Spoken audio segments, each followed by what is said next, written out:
Why do we write? When you think about writing, think about all the places that you do it. You probably send texts. You may make grocery lists, for example.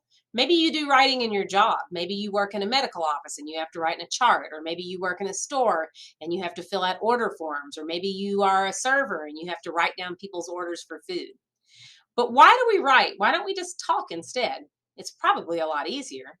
Well, think about writing for a minute. It does two things for our words and our ideas. It makes them portable so we can take them other places, divorced from ourselves being there, and it makes them somewhat permanent so that we don't change all the time. Think about that game that you played when you were a kid, or maybe you played it, I know we did. Telephone, where you sit in a circle and one person whispers something into the ear of the person next to them, and then it goes all the way around the circle. And by the time it gets to the last person, it's always changed so much, it's just crazy. Think about our oral traditions of storytelling.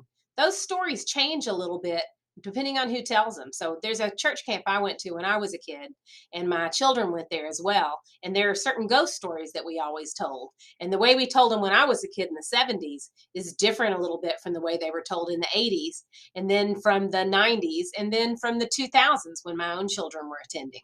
So oral traditions change things. And once we write something down, it's going to be more permanent. So we write for a lot of reasons. And when we write, we always want to ask ourselves, what's our purpose? So why are we writing? Who's going to read it? Who's the audience going to be? And what's the right writing voice to use? Now, when we think about voice, we think about the way we sound, like the way I'm talking right now, but voice is also the words that we choose and the way that we put them together. So we all use different talking voices, probably. Like if you talk to a baby, you might raise your voice and talk like this. If you're talking to your friends, you may talk a little bit differently than you would talk to me, your teacher, or somebody that's your boss or something. We all use different words. We choose different words and we put them together differently depending on where we are.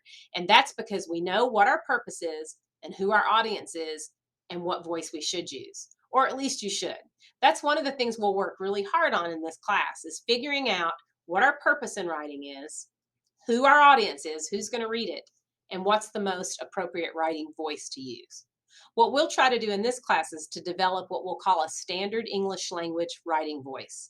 That means that that's the standard English that most educated people agree is what you use. I don't care how you talk. I hate it when I'm at a party and somebody goes, "Oh, an English teacher, I better watch out and not say ain't." I don't care if you say ain't. I don't care what you say as long as you're communicating clearly. But I do want you to be able to master that standard English language voice in your writing, because that will mark you as an educated person. It will make it easier for you to get ahead in your career, and it will make it easier for other people to understand you when you write in your life. So that's kind of what we'll do in this class. We'll focus on those things. We'll think about our purpose. Why are we writing? Are we writing to convince someone? Are we writing to persuade someone? Are we writing to entertain someone? Are we writing to give information? What's our purpose?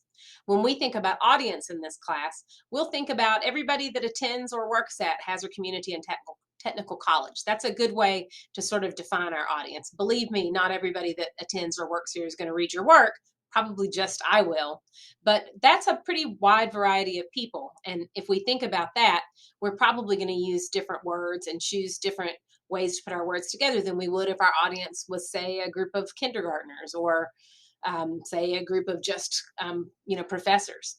So we have a general audience. We're going to work on a general standard English language voice, and we're going to work on really identifying the purpose of every assignment and every reason that we write.